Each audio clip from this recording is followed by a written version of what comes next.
Specificity, transparency, accuracy, like those are so important because it also gives them something to work on. If you give them something that's just like, yeah, you sucked, like, yeah, like you're right. Like, what are you going to do with that kind of a comment, right? It just makes you feel bad.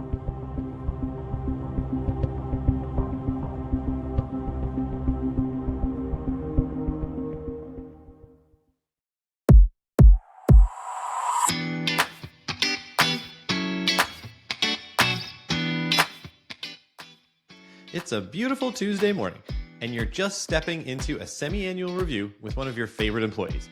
You're excited to recap all the progress the employee has had over the past 6 months, and eager to plan out what's next. What you don't realize is that your employee has some huge expectations, and you're about to get blindsided. Welcome to the wild world of employee reviews.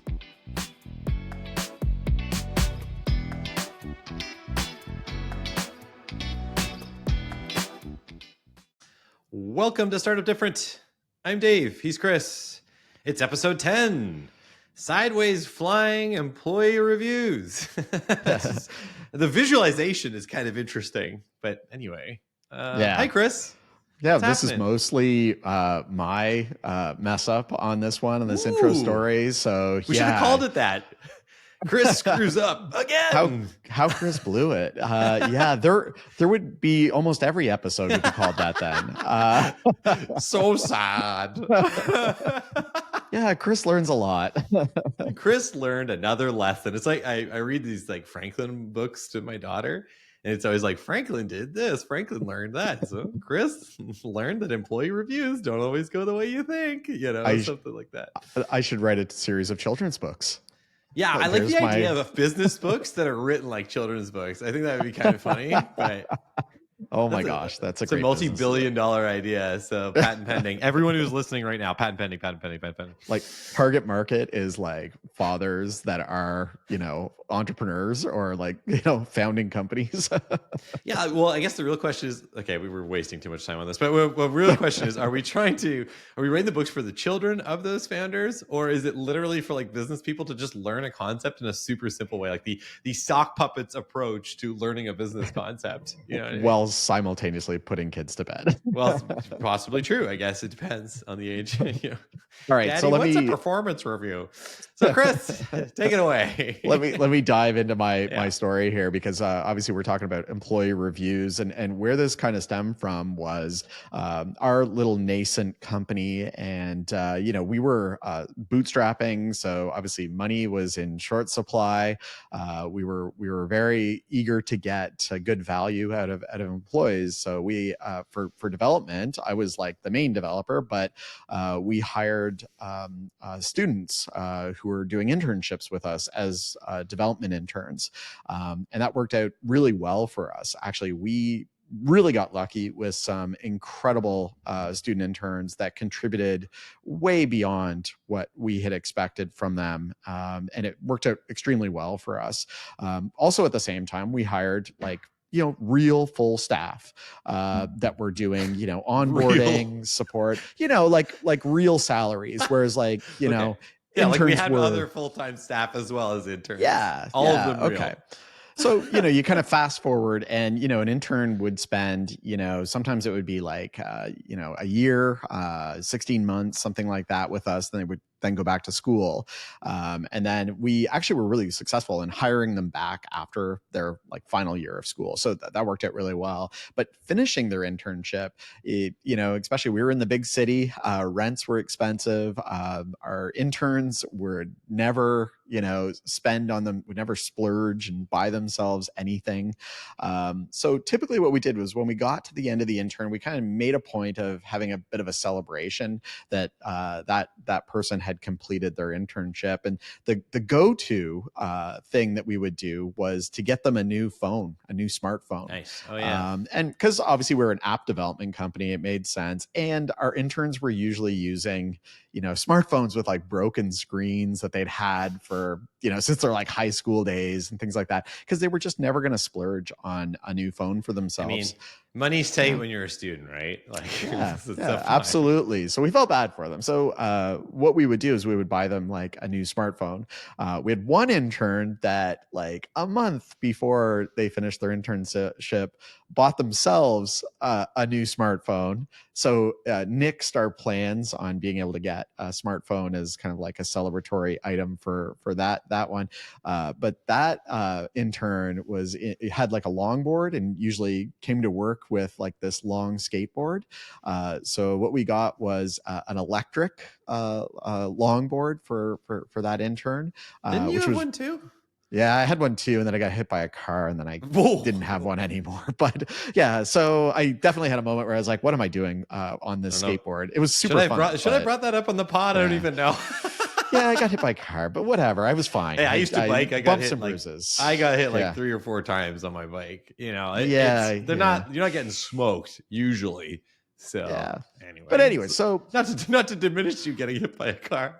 yeah, it was sorry. Great going. moment. Thanks for bringing this up. But anyways, it was all good here, and we thought we were doing this amazing thing. And what we didn't realize is, even though our interns we knew were making not much above minimum wage, like a bit more, but really not. But our staff didn't know that. The rest of the staff didn't know that. And this was kind of like one of those things that we kind of got blindsided with in a job interview.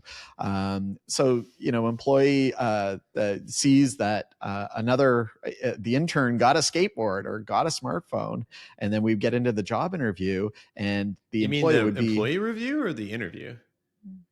The employee review. Yeah. Sorry, did I say interview? Yeah. No. So employee review. So obviously we it kind of backfired. What we did, which we thought was everybody was celebrating this amazing accomplishment that the intern had finished their time with us, and gave them a gift and saw them on their way. Actually, kind of like demotivated the other staff because they thought, well, why do they like those guys so much? I've been here. Why am I not getting a skateboard? And it kind of wanted to say, you're making like double what the intern made in that same time period. But you can't really put it in those terms. But it's kind of interesting because there is some like science behind this. It's the Rashomon effect that two people can observe the same event or outcome yet interpret it differently, and that's what we didn't really get on that. And that was a bit of a minefield for us on dealing with that when we went to those job interviews. I got blindsided by employee reviews. Yes, and they're very. You keep saying job interview. Are you applying for a new job? What are you doing? What are you doing here to me? Is this another moment where you're telling me you're quitting the pod? So never, Dave. Never. I love this too much. So like, it is funny. Like you get into those interviews, and you would definitely have an expectation of like, wow, this is going to be such a great interview, or I'm doing it too. Be such a good employee review.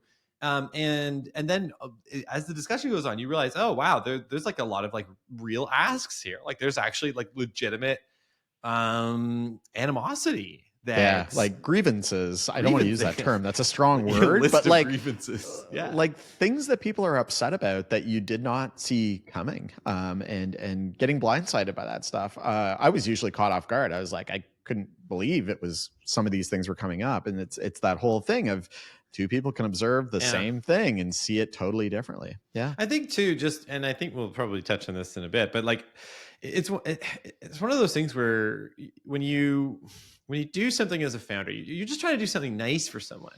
Right. But it's incredible how even at a small, and by the way, we love our employees. By the way, we love you guys. You're probably listening right now, but like, I hope you are, if you're not, it'll be on your employee review. But like, it's surprising though that like you're just trying to do something nice, and that doing something nice for someone else can somehow be perceived as something negative to a different person. Like I didn't get that thing. Am I not doing well? Am I failing in my job? Should I be asking for skateboards? Like is kind of this weird thing. And so then as a founder, you get so turned off. You're just like, I'm not going to do anything because I know that doing nothing is the safest route here.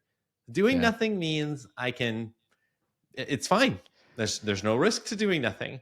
But then, eventually people start to get PO'd because they're not getting anything anymore. Right. And so it's this kind of like weird, like balance. Like there's just a lot of politics, even in a very, very small team environment. And so this is and going back to you. I like the analogy of like a myth minefield. Like this is there's so much in these reviews that you think are that that you hear about, like, oh, these are good reviews, feedback is good and all these things.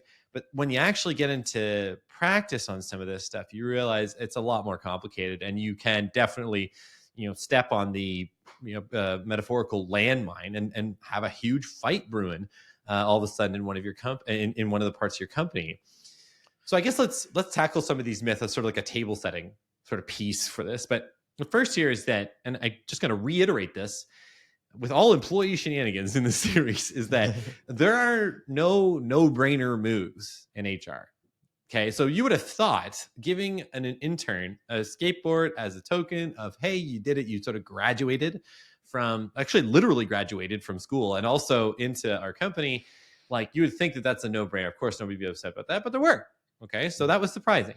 So there are no-brainers, sounds kind of weird, in HR because of just complex human behavior. Okay, and in this case, we managed to demotivate a bunch of people. Expectations had been set differently, and we just didn't really know about it. The other myth here, and I think people will like this. I really want to do a bigger dive, like a deep dive on feedback as in an episode.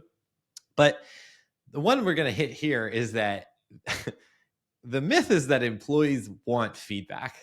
So you're wrong. Employees or people, they kind of only want good feedback. Good being the key word there. So you can build on constructive, or frankly, constructive is a euphemism. It's negative feedback, but constructive feedback, you can want to receive some of that. Okay. But you have like a pretty low limit for it, as opposed to the, I want to hear how great I am. Of course you would, because when you're at work, this is your craft. You want to hear how you're mastering this, how you're doing a really good job. And it just doesn't turn out that way. So we actually, I think, Chris, you found this, a Gallup study saying that just 1 in 5 employees agreed that their company's performance review practices motivated them. Yeah. And a lot of it, Dave, comes down to the way. Yeah. 20%. Right? Yeah. Yeah. I think the 80%, it was like a demotivator, right? Where they went through the job review and, and they felt like worse about their performance. And I think part of it is, and actually it's a really good article. It's an HBR article that really talks about like how you should conduct a job review. One of the key things that I took away from it was that a lot of times people will say, giving a little bit of negative feedback and saying something kind of like too broad. So sort of like, hey, your presentation last week wasn't very good. Okay. And just leaving it at that. Right. Yeah. Whereas if you can kind of be very specific, it goes over a lot better. Your presentation last week was good, but it missed on, the quarterly numbers that we were really happy about, but like being very specific about what was wrong. Why was the presentation last week not very good? And kind of picking that apart, because then that's actionable, where the employee can then go back and be like, oh, next time I do a presentation, I got to make sure I got those quarterly numbers in there and I'm really diving deep on that part of it. Yeah. Your presentation wasn't very good isn't very actionable, right? Yeah. Like, well, what? Yeah. Like, for all you people out there listening to Startup Different right now, put your hand up if you've ever had a passing comment in an employee review that has pissed you off. Well, that's not really your thing anyway. But anyway, let's go talk about something like, whoa, wait, what? What's not my thing? Like, is that limiting me? Is that holding my career back? Like, there's so many, like, it's like a real moment of like, we're going to have, like, it's confrontational. Like, you're going to have a throwdown on something. Yeah. And it's just, how is it going to go? And I totally agree. Specificity, transparency, accuracy, like, those are so important, because it also gives them something to work on. If you give them something that's just like, yeah, you sucked, like, yeah, like, you're right. Like, what are you going to do with that kind of a comment? Right. That just makes you feel bad. So I think actually it's kind of making me think this sort of like boils down, at least to some extent, to meritocracy and like self-worth, like in the case of the skateboard, right? So like, so you have these employment reviews, people want to know what they're worth, and generally they think it's more than where they're at right now. Like that's like, you want to progress in your career, obviously. there's actually another effect here too that I'm just going to throw on everybody's radar, which is the Dunning-Kruger effect, which is pretty well known, I think. But it's basically that most people believe that they're above average, which obviously can't be true, right? Like that's not how averages work. But it's something. I think the actual stat is something. I'm making this up just straight up, but you can find it out there. It's something like 65% or 70% of people believe they're above average, which so there's a disconnect there for sure. So there's that, and that we kind of found ourselves in like these weird expectations that had been created. Yeah, I don't know how. I don't know if it was us, maybe something that we said, or perhaps just in conversations that employees have with each other. But it was basically that people should be paid for the same work, should be paid the same amount for the same work. And aside from some situations, like definitely like like on gender lines or like systemic problems, yeah, like if it's the exact same work performed in the exact same way, yes, so people should be paid the same, like no doubter. However, when it comes to like other criteria like seniority or like the quality of that work or etc., that should define how much people make or how many skateboards they get or whatever. Your startup is not a co-op. People got to go out there and get it, and if you do better at getting it, you're going to get paid more. That's just the way it goes. But people have a tough time kind of reconciling that. Hey, that other person who got more or got the skateboard, or I guess the skateboard's kind of a weird example in this case, but maybe they got the raise and you didn't. There's probably a reason for that, and you might not like that reason. Yeah. Dave, when as a founder and as somebody that would do quarterly job or semi-annual job reviews with staff and things like that, there was a myth that I always thought that everybody kept their compensation and that sort of stuff to themselves and didn't share that with other employees. And I've since learned that, What are your thoughts on that? Well, yeah. Like, I mean, definitely there's a lot. There's a way, there's so much here, and I got to be careful because I can step into some HR experiences that I've had that'd be too specific, and I don't want to do that. But I'll just say that like there's definitely an active conversation among all employees.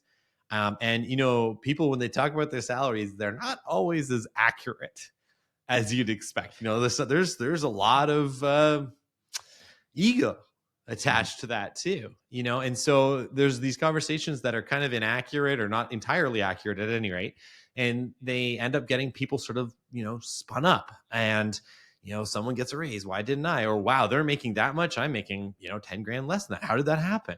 In a weird way, sometimes, like, again, it's kind of like getting back to like sometimes rewarding employees for frankly good behavior like upsets employees that are not there yet, or that didn't have as good a last 6 months or year, or even that, I should say too, for our employees, we would do reviews, especially in their first year. It was like 1 month, 3 months, 6 months, 9 months, 1 year. And then after that, it was every 6 months. But like, it was interesting to see how like some of these conversations that were happening behind the scenes that we had nothing to do with and that we would not have agreed with were setting expectations in some of these reviews. So it was very fascinating for sure. Yeah. I think, it's not only do you need to be fair to your employees, but you also need to make sure that fairness is apparent to all employees. Yeah. Right. Yeah. Because, the perception of things being unfair, skateboards and, smartphones for interns, as an example, that's a big problem, because there wasn't the appearance of fairness there, even though, in fact, it was probably almost unfair to the interns how little they were making, how much they were contributing. So, but it was just not apparent, was the issue. Do you remember when Gabe, shout out to Gabe, I assume he's listening and possibly nearby. Every time I mention his name, he appears out of nowhere. But you remember when Gabe left? He was a great employee. He was just moving on to something else, getting an MBA, moving, changing countries. So kind of wasn't going to work out with us, but great employee, and we wished him well and all that great stuff. We bought him a watch when he was leaving. We had a nice dinner, bought him a watch because everybody loved Gabe. It was great. It was sad. It was like, we were happy for him, but also sad at the same time. And I remember I was, and Gabe, I'm sorry, bro, but I was super anti-watch. I was like, I don't want to do this. I don't think we should do this. I think it's a bad idea. because then we're going to set an expectation that if you're moving on, you're getting something. You get a car and you get a car and you're like, I was concerned. We were expectation setting. Right. Yeah. And so, and eventually I came around because, we like came a lot and all this stuff. But that gives you a good example, though, of that kind of that like fear you have as a founder after a while. You're like, I just don't want to do it. I just don't want to do it because I don't want to eat the negative possibilities of some of this stuff. I got to say though, Dave, I was very pro watch for the benefits of doing this and what it. You made my wife pro watch too, and then you both worked on me, and I eventually just said uncle. I was like, fine. And by the way, the watch, we got it like engraved with, it was cool. There was a nice message on the back of it. It was cool. Yeah. But the deeper you go, the more I was nervous. Yeah. But I think what we were trying to signal to our staff was that departing AppArmor didn't have to be a negative thing. We understood that people were going to want to go get an MBA or, move to a different country or try something different. There was nothing wrong with that. And we were going to celebrate how great it was, the times that we had, and we were going to officially, move you into the AppArmor alumni status with our company, and all those really good things. I like it, a lot of times departures are negative. That's awful. Nobody likes it. Okay. And it sends a terrible message to the rest of your team. If you can have a positive departure, give them the engraved watch and celebrate that they're now an alumnus of your organization. Like, wow, that's awesome. Why wouldn't you do that? So yes, we're digging up some old wounds here. We'll talk about this later. No, I think it's fine. Like I get what you're saying. I'm with you. Obviously I came around on this, but it was just, I think it was just, what is it? Once bitten, twice shy. I was just like afraid of doing anything at that point. And that was actually like years before we even, like our company doubled in size from, I think that when Gabe, or like from when Gabe started to, many years later, but I just get worried. But anyway, look, we digress. We coming back here to sort of, what we're doing here today on these employee reviews and how they fly sideways. There's a lot of it just comes around to this weird like expectation setting and this behind the scenes sort of, animosity that grows. So how do we know these reviews kind of can suck. Okay. So like, how do we get ahead of this? And we also we know that they suck because employees are perpetually sort of concerned with compensation and their self-worth and all these things that they matter. Like these are real things. And I don't want to shortchange a place. Like this is the real deal. Like I get why. And sometimes you got to represent yourself. You do have to push, especially if you came from a big corporate environment or, even just a startup with a very different culture than ours. Like you would sometimes get this, like, I want to say like baggage where you just felt like you had to really push, every time something like that happened, because that's how you get noticed in a company of 10,000. Okay. Yeah. So there is some of that going on, but in our case, like we decided, okay, how do we execute like a meaningful performance review?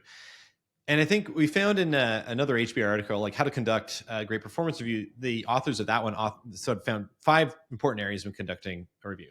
So first off is convey your positive intent. Make it clear that you're having the review to help improve their effectiveness. And again, this comes back to that specificity. Tell them how you're trying to do this, like why we're doing this. The other thing that we used to do, and you can feel however you want to feel about this, but we would usually tie a raise anyway to the performance review, assuming everything was going well. And for a while, it would just be like, hey, congrats, you got a raise, whatever. And then after a while, because some expectation setting was being set, was happening, we started to say, hey, just so you know, you're not going to get a raise every time, but you got one this time because of X, Y, and Z, and we're really happy with that, and good luck going forward. And the next time you can expect a raise is probably not the next review, but maybe the one after that. Yeah, we started to get really detailed.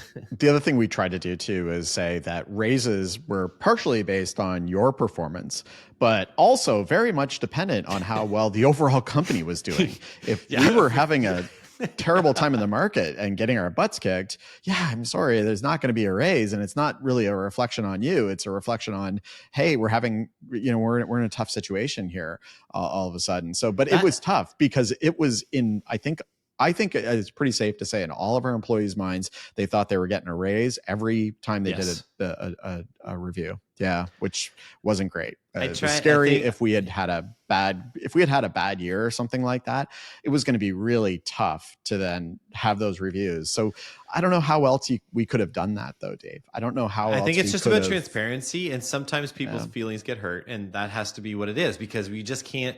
You just can't do it. I think as a manager, the key there is definitely empathy when you're talking to them. So like this didn't happen, but if this did happen, I mentally planned for this because this could.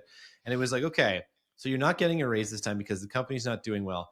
But two things can be true here. I know you're disappointed, and I know that this sucks, and I feel you, and I feel that. And if things were better, we'd be doing something else right now. But the other thing that's true here is that it's not working out company wise right now. We need some time. Right? Stick with us. Believe in us. We're going to get there. Mm-hmm. And then you just let them vent. Yep. And that's it. That's the key to that, to navigating that situation. You can't really fix it. It just is what it is. Let's move on to our next point, though. Why don't you take this one? So I already kind of covered this. We described so talking about, hey, your presentation last week wasn't that great. Being very specific by saying, hey, you really glossed over the quarterly numbers in your presentation last week, and that's really important. And so actually, I'm kind of touching on the third point there as well, is like explaining the impact of why that not including the last quarter's numbers had such a big impact, and why it's so important that the rest of the team knows about how the quarterly numbers, well, probably because it's going to impact whether they get a raise or not. Those are kind of very important on how you explain that to an employee. And then I think you touched on this as well, Dave, the next one, which is let them vent. Let the employee respond and hear honestly what they think about that sort of stuff, good or bad, right? How often, I think there's two sides to this. So on the one hand, like if you have a review, it's a conversation. Okay. You're not dictating to them how they're doing. You want them to give you feedback too. And obviously they're going to give you feedback that is most of the time, not always, but most of the time a bit more like sugar coated. They're going to handle you with kick gloves because you're the co-founder. So they're, like people don't give the founders the straight truth. But I think that, give them a chance to speak. Don't dictate. On the flip side, though, don't go too far down that road. Like sometimes, like you've put the effort. Like when we were at Rave, like we had more detailed reviews. We had a piece of software we had to fill in and all that stuff. And like some people put a lot of effort into those answers. Like make sure that you actually don't just say, forget about the answers. Let's have a conversation this whole time. No. Respect what they've done. Go through it and then have the conversation with them. Because otherwise, it's like, why are you even making them? That was a waste of their time to make them do all that other work. So just want to make sure that's thrown in there too. And the last thing, I'll cover the last point, which is, so you've done all this, you've had the review. So now what? So agree on a measurable path forward. This was pretty straightforward, but you're going to be there. You're going to have a plan. Oh, you want this, or you want this title, or you want this comp, you want a plant in your office, you want a new office, you want, or like a space or whatever, like those sorts of things. Like make sure you have a plan and like regular follow-ups, and particularly if they're upset. Like, quite frankly, the squeaky wheel gets greased sometimes. Like, make sure that you've got something that, you really want to, like follow up on it and work on with them, and then be forthcoming and transparent about how that's going before you get to the next review, before you get there. And don't make the reviews an ambush. Make the reviews like pretty predictable. That's where you want to be. Dave, that empathy that you're talking about, that conversation you have kind of leads really nicely into one of my favorite sayings, which is people join companies, but they leave managers. And really that's what you're talking about there is, that your employee, if you're awful to them, you're as the manager, they're going to leave you. They're not going to leave the company. That's the big issue. They're dumping you. It's because what the manager did or said in those reviews. So absolutely. So let's wrap this up. Reviews suck. They're hard to do. They're surprising. They can be anyway. People don't really want feedback. They want good feedback. There are no brainers in HR. Giving people stuff can result in surprising consequences. It can be observed differently. The same thing can be observed differently by two people. There are sort of 5 ways to do the review right, which we just sort of covered. But at the end of the day, it's kind of about being real, being specific, being empathetic, caring, and respecting the employee and working with them. So it's a big one, though. I'm not gonna lie. These are really tough. These are complicated. Yeah, these are complicated. I think this is probably one of the hardest parts of having a business, the employment reviews and making sure everybody's taken care of. So So that's this episode. I hope you enjoyed it. Please rate the pod, find us on social. And next week, I think we're going to be talking about nurturing employee passion, which is going to be a lot of fun. Should be a fun chat there, but some pretty cool stories that we had while we were at App Armor. But anyways, we'll see you folks next week. See you later.